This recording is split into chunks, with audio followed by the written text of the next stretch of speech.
Во исламот многу јасно е забрането да се мисли лошо, сузан, за братот муслиман без јасна причина или доказ.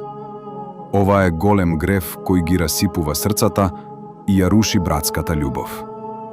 Аллах вели: О верници, чувајте се од многу сомнежи. Некои сомнежи се навистина грев. И не шпионирајте се едни со други, и не озборувајте се едни со други.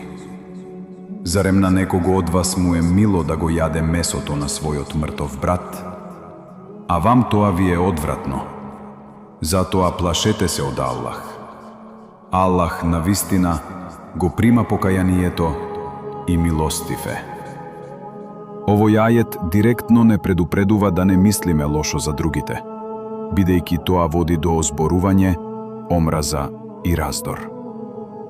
Пратеникот Мухаммед рекол: Чувајте се од сомнежот, зашто сомнежот е најлажното зборување.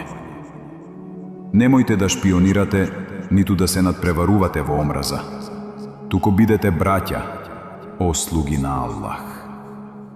Сахих ел Бухари и Муслим. Ако видиш нешто кај братот што изгледа лошо, барај 70 оправдувања пред да помислиш нешто лошо. Секогаш мисли најдобро, освен ако има јасен, очигледен доказ за спротивното. Ако те допре ова порака, лајкни, сподели и запрати за уште посилни опомени.